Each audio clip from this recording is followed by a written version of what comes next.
जितने सारे मसीह लोग हैं गिरजा तो जा रहे हैं, विनती कर रहे हैं, गीत गा रहे हैं, दान घड़ा से दे रहे हैं, लेकिन वो पाप को नहीं छोड़ते हैं। सिर्फ पाप को परमेश्वर को बोलते जरूर है लेकिन छोड़ते नहीं है। सिर्फ मान लेना ही काफी नहीं है। नीति वचन 28:13 में इस प्रकार से लिखा हुआ हम पढ़ेंगे, जो अपने अपराध छिपा रखता है, जो अपना पाप को छिपा रखता है, उसका कार्य सफल नहीं होता, उस आदमी का काम सफल नहीं होता है। परंतु जो उसको मान लेता, जो आदमी अपना पाप को मान लेता है और छोड़ भी देता है, और उस पाप को छोड़ देता है, उस पर दया की जाएगी। उस पर क्या की जाएगी? दया। दया। आज बहुत सारे क्रिश्चियन लोग, मसीह लोग परमेश्वर के पास अपने पाप को मानते हैं लेकिन वो छोड़ते नहीं है। उस पर परमेश्वर कभी दया नहीं करेगा, परंतु उन्हीं के ऊपर में दया होगा जो अपने पाप को क्या करते हैं? मानते और छोड़ देते हैं। जो अपने पाप को मानते और छोड़ देते हैं, उसके विषय में यीशु मसीह कहता है, आज तेरे जीवन रूपी घर पे उद्धार आया है। बाइबल में एक जकाई नाम का एक आदमी था। वो चुंगी लेने वाला था, नाटा आदमी था, और लोग उसको पापी के नाम से जानते थे। लोग उनको पापी बोलते थे लेकिन उसको कोई फर्क नहीं पड़ता था। बोलता था, वो भोंकने वाला को भोंकने दो, मैं तो अपना मस्त रहूंगा। और उसका जीवन सिर्फ रुपया कमाने में था। लेकिन एक दिन यीशु मसीह के साथ उसका आमना सामना हुआ और यीशु मसीह ने कहा, आज मुझको तेरे घर में रहना है। और जिस दिन यीशु मसीह के साथ उसके साथ मुलाकात हो गया और भीड़ वहां पर कह रहा था कि देखो यीशु मसीह एक वो पापी के घर पे जा रहा है। और उस दिन उसने महसूस किया कि मैं एक पापी हूं, और उसने यीशु मसीह को बोला, हे गुरु, यदि मैंने अन्याय करके किसी का धन संपत्ति या कुछ ले लिया है तो मैं इसको क्या करूंगा? मैं 4 गुना वापस कर दूंगा। और वो अपने पाप को मान लिया और वो अपने पाप की भरपाई करने के लिए भी तैयार हो गया। तब यीशु मसीह उसका घर भी नहीं पहुंचा था, रास्ते पे था, और उसने कहा, आज तेरे घर में क्या हुआ है? उद्धार आया। उद्धार आया है। आज जो अपने पाप को मान लेते हैं और पाप को छोड़ने के लिए जो लोग अपने जीवन में तैयार हो जाते, एक निर्णय को ले लेते हैं, उसके विषय में कहता है यीशु मसीह कि मैं उसके जीवन रूपी घर पे आज मैं उद्धार के रूप में मैं आ गया। हालेलुया। आज आप कितना भी आप बाइबल पढ़िए, प्रार्थना कीजिए, विनती कीजिए, घड़ा सिर नहीं दीजिए, लेकिन अगर आप मन नहीं फिराए हैं, चाहे आप टेढ़ा पान लीजिए, चाहे आप मिसा चढ़े, कुछ भी कर लीजिए, अगर आप मन नहीं फिराए हैं तो आपका मसीह के साथ कभी भी विवाह में आप शामिल नहीं हो पाएंगे। आज इस बात को जानना है। इसलिए आज हर एक विश्वासी को चाहिए, हर एक लोगों को चाहिए, चाहे मसीह हो चाहे गैर मसीह परिवार से हो, हर किसी को चाहिए कि वो लोग मन फिराए। मैं और एक उदाहरण मैं बताना चाहता हूं बाइबल से। यीशु मसीह और एक दृष्टांत दिया उड़ा पुत्र के विषय में। उड़ा पुत्र अपने बाप से संपत्ति मांगा, उसके बाप के मना करने के बावजूद, और वो दूर देश चला गया और वो अपने कुकर्म में अपने धन संपत्ति को उड़ा दिया। अब वो वहाँ कंगाल हो गया और उस देश में अकाल पड़ गया। अब उसको खाने का लालच पड़ गया और वो अपने पेट को भरने के लिए वो काम का तलाश किया और उसे एक काम मिला सुअर से चराने का। और सुअर का मालिक बोला कि जो सुअर को खाने के लिए जो फलियां दिया जाता है, तुमको उसी से पेट भरना पड़ेगा। आज लोगों के पास एक चीज भी खाने के लिए नहीं है, और वो उड़ा पुत्र सुअर चरा रहा था और उस वक्त वो सूख के दुबला पतला हो गया था। उसका पहले अच्छा कपड़ा पहनता था, वो फटा पुराना कपड़ा में था, और सुअर चराते चराते एक दिन वचन बताता है वो अपने आप में आया और कहने लगा, मैं कितना बड़ा गलती कर दिया। मैंने अपने बाप का बात को नहीं सुना और मैं अपना बंटवारा लेके मैं दूर देश चला आया। आज मैं कष्ट भोग रहा हूँ, आज मैं यह भूखा प्यासा हूँ। सुअर जो खाता है फली, वही फलियों को मैं खा के अपने में पेट भरता हूँ। लेकिन मेरे बाप के घर में कितने सारे नौकर चाकर होंगे, दास दासी, उनको नाश्ता से भोजन से ज्यादा नाश्ता में खाने के लिए मिलता है, और मैं यहाँ भूखा मर रहा हूँ। और वचन कहता है कि उड़ा पुत्र अपने आप में आया। जब वो अपने आप में आया, वो अपने आप से कहने लगा, मैं अपने पिता के घर को जाऊंगा और अपने पिता से कहूंगा, हे पिता, हे बाप, मैंने तेरे विरोध में पाप किया है, मैंने अपने स्वर्ग पिता के विरोध में मैंने पाप किया है। आप मुझे बेटा मत कहना, परंतु एक भांगार, एक नौकर समझ के अपने घर में मुझे जगह दे देना। और वो सिर्फ उतना, सिर्फ वो मन में नहीं कहा, परंतु वो वहां उठा और वो अपने पिता के घर की ओर वो चलना शुरू कर दिया। आज मैं आपसे कहना चाहता हूं, आज हमें अपने आप में आने की आवश्यकता है। हम लोग पढ़ देंगे लूका रचित सुसमाचार 15 अध्याय का हम लोग 17 पद में पढ़ेंगे। जब वह अपने आप में आया, यहाँ लिखा गया, देखिए, जब ये उड़ा पुत्र अपने आप में आया, उसको अपनी गलती का एहसास हुआ। आज मानव जाति को चाहिए, चाहे विश्वासी हो चाहे अविश्वासी, चाहे क्रिश्चियन परिवार से हो चाहे आप नॉन क्रिश्चियन परिवार से, आज एक व्यक्ति को अपने आप में आना है कि मैं इतने सारा पाप और गुनाह कर रहा हूँ, मैं झूठ बोल रहा हूँ, मैं हत्या कर रहा हूँ, मैं ठग रहा हूँ, मैं अन्याय कर रहा हूँ और मैं परमेश्वर पिता से मैं अलग हो गया हूँ। और आज अपने आप में आना है। ये अपने आप में आया। हाँ, और अपने आप में आने के बाद तब कहने लगा, तब ये उड़ा पुत्र कहने लगा कि मेरे पिता के कितने ही मजदूर को भोजन से अधिक रोटी मिलती है। हाँ, मेरे पिता के घर में मजदूरों को भोजन से अधिक रोटी मिलती है और मैं यहाँ भूखा मर रहा हूँ। और मैं यहाँ भूखा मर रहा हूँ, आज मैं यहाँ तकलीफ में हूँ। हाँ, मैं अब उठकर अपने पिता के पास जाऊंगा और बोले कि अब मैं उठकर मैं पिता के घर जाऊंगा और उससे कहूंगा, और पिता से कहूंगा कि पिताजी, मैंने स्वर्ग के विरोध में, हे पिताजी, मैंने स्वर्ग के विरोध में और तेरे दृष्टि में पाप किया है। और तेरे दृष्टि में मैंने पाप किया है। अब इस योग्य नहीं रहा अब मैं इस योग्य नहीं रहा कि तेरा पुत्र कहलाऊं। कि मैं तेरा पुत्र कहलाऊं। मुझे अपने एक मजदूर की नहीं रख ले। अब मुझे अपने घर में एक मजदूर की नहीं रख ले।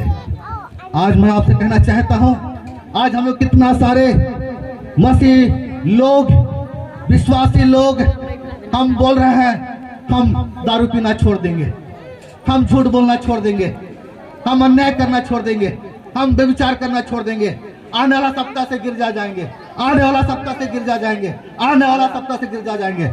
वो सप्ताह ही नहीं रहा है, वो एतवार आ ही नहीं रहा है। सिर्फ बोल रहे हैं पीना छोड़ देंगे, दारू छोड़ देंगे, हरिया छोड़ देंगे, लड़ाई झगड़ा छोड़ देंगे, ईर्ष्या छोड़ देंगे, लेकिन छूट नहीं रहा है। लेकिन ये उड़ा पुत्र सिर्फ वो मन में नहीं कहा, परंतु हम आगे बढ़ेंगे। हाँ, तो वो उठकर अपने पिता के पास चला। तब वो उठकर अपने पिता की ओर चला। वो अभी दूर ही था और अभी वो दूर ही था कि उसके पिता ने उसे देखकर तरस खाया। उसके पिता ने उसको देख के तरस खाया और दौड़कर उसे गले लगाया और दौड़कर उससे गले लगाया और बहुत चुम्मा। और बहुत चुमा। हाँ, और पुत्र ने उससे कहा, और पुत्र ने उससे कहा, पिताजी, पिताजी, मैंने स्वर्ग के विरोध में, मैंने स्वर्ग के विरोध में और तेरे दृष्टि में पाप किया है। और तेरे दृष्टि में मैंने क्या किया है? पाप किया है। और अब इस योग्य नहीं रहा और अब मैं इस योग्य नहीं रहा कि तेरा पुत्र कहलाऊं। कि तेरा पुत्र कहलाऊं।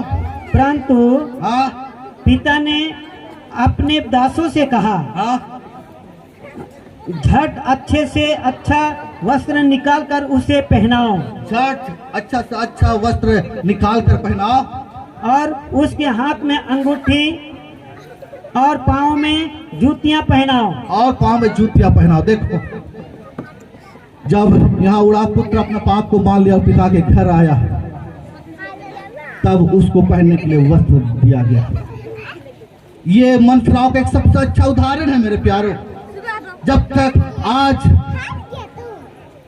कलीसिया के लोग, विश्वासी लोग, चाहे गैर विश्वासी लोग, जब तक अपने पाप को नहीं मानेंगे और परमेश्वर के पास में नहीं आएंगे, उसको किसी प्रकार का वस्त्र नहीं दिया जाएगा। ये उड़ा पुत्र अपने पाप को माना तो उन्हें वस्त्र दिया गया। Hallelujah, hallelujah, praise the Lord. Praise the Lord. और मैं और एक उदाहरण मैं देना चाहूंगा। लूका रचित सुसमाचार 23 अध्याय का हम लोग 39 से लेकर 40 पद में एक घटना को हम देखते हैं। यीशु मसीह जब क्रूस पर लटका हुआ था, उसके दाहिने और बाएं और दो चोर भी लटकाए गए थे क्रूस पर। और उस वक्त एक चोर ने कहा, हे यीशु, तू बहुतों को बचाया, आज तू अपने आप को बचा और हमको भी बचा। और उसने क्या किया? ठट्ठा किया।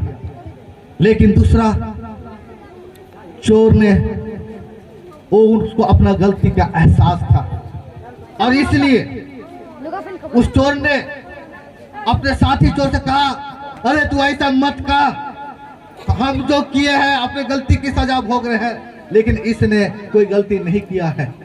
और उसके बाद वो यीशु मसीह को कहता है कि हे प्रभु, जब तू अपने राज्य में आएगा तो तू क्या करना? हमारी स्तुति लेना। और वो अपने पाप को मान लिया। और जब वो अपने पाप को मान लिया तो यीशु मसीह बोला, तू इसी वक्त तू मेरे साथ स्वर्ग लोक में होगा। Praise the Lord. मतलब जब मेरा वो विवाह होगा, उस वक्त तू भी मेरे उस विवाह में तू शामिल हो सकेगा। Hallelujah, praise the Lord. हाँ, तो इसीलिए वचन में ऐसा लिखा गया है। दूसरा कोरिन्थियंस 7 अध्याय का हम 10 पद को भी पढ़ देंगे। क्योंकि परमेश्वर का भक्ति का शोक, परमेश्वर भक्ति का शोक ऐसा पश्चाताप उत्पन्न करता है, ऐसा मन फिराव उत्पन्न करता है, जिसका परिणाम उद्धार है। जिसका परिणाम क्या है?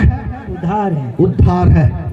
जब तक आपके अंदर में एक शोक नहीं आएगा कि मेरे पाप के कारण मैं अपने स्वर्ग परमेश्वर से मैं अलग हो गया हूँ, मेरे पाप के कारण परमेश्वर को दुख होता है, वो उसको कुर्बानी वो तुच्छ गिना जाता है।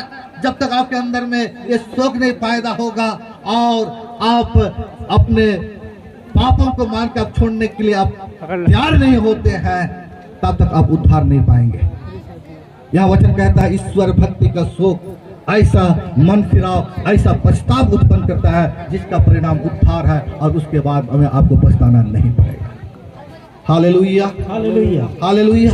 आइए हम इस वक्त अपने आंखों को बंद कर लें और हम लोग सिर को हम लोग झुका लेंगे। आइए हम अपने आंखों को बंद कर लें। जो लोग वचन को इस वक्त आप लोग सुने हैं, अगर आप विश्वास करते हैं कि वचन सच्चा है और आप चाहते हैं कि जब यीशु मसीह जो मेमना है, जिसका विवाह स्वर्ग में होगा, कलीसिया के साथ होगा और कलीसिया में आप भी शामिल होना चाहते हैं, तो आज अपने आंखों को बंद कर लें। जब आपने वचन को सुना है, मैंने कहा, बिना मन फिराए आपको उद्धार का वस्त्र नहीं मिलेगा। बिना मन फिराए आपको बिहा का वस्त्र नहीं मिलेगा। बिना मन फिराए आपको महिमामय वस्त्र नहीं मिलेगा। बिना मन फिराए आपको पवित्र वस्त्र नहीं मिलेगा। आपको बिना मन फिराए आप महिमामय वस्त्र, स्तुति रूपी ओढ़नी आपको नहीं मिलेगा। आज इस भोज में हम आए हैं। अगर आप चाहते हैं कि उस भोज में भी, स्वर्ग के भोज में आप शामिल होना चाहते हैं, तो आज मन फिराने की आवश्यकता है। आप इस वक्त जो कुछ आप अपने मन में बोल रहे हैं, प्रभु देख रहा है और सुन रहा है। आप अपने पापों को यीशु मसीह के पास बोलिए और एक निर्णय लीजिए और प्रभु को कहिए, हे प्रभु, मैं पापी हूँ, मैं ऐसा अमुक पाप किया है, आज मैं छोड़ना चाहती हूँ। तेरे पवित्र आत्मा के द्वारा मुझे सहायता करेगा और आपको पवित्र आत्मा सहायता करेगा। ये सभा शुरू होने से पहले एक भाई ने मुझको बाहर में लेके कह रहे थे कि मैं बहुत कुछ छोड़ना चाहता हूँ, मैं छोड़ नहीं पा रहा हूँ, पास्टर मुझको क्या करना पड़ेगा? मैंने कहा कि चर्च आओ, प्रभु आपके लिए उपाय करेगा। आज अगर वो भाई भी सुन रहे हैं इस वक्त, आप अपने पापों को मान लीजिए, आज अपने आप में आइए और पिता परमेश्वर के पास मान लीजिए, यीशु मसीह के पास मान लीजिए। आज तक आपने अपने बलबूते से पापों के काम को छोड़ना चाहे, आप छोड़ नहीं पाए, लेकिन जब आप यीशु मसीह के पास मान लेंगे और विनती करें, मुझे सहायता कर, यीशु मसीह अपने पवित्र आत्मा के द्वारा आपको सहायता करेगा। आइए हम प्रार्थना करेंगे। जीवित परमेश्वर प्रभु, मैं तेरा धन्यवाद करता हूं आज के सुंदर दिन के लिए कि प्रभु आज विकास और किरण के विवाह के भोज में हम शामिल हुए हैं राजा, और इसी सिलसिले हमने तेरे स्वर्गीय भोज का हम लोग प्रभु हम लोग मन के विषय में हम लोग चर्चा किए, हम लोग मनन किए प्रभु, और वहां पर जो शामिल होंगे वो शामिल होने वालों के जीवन में वस्त्र को आप देखेंगे।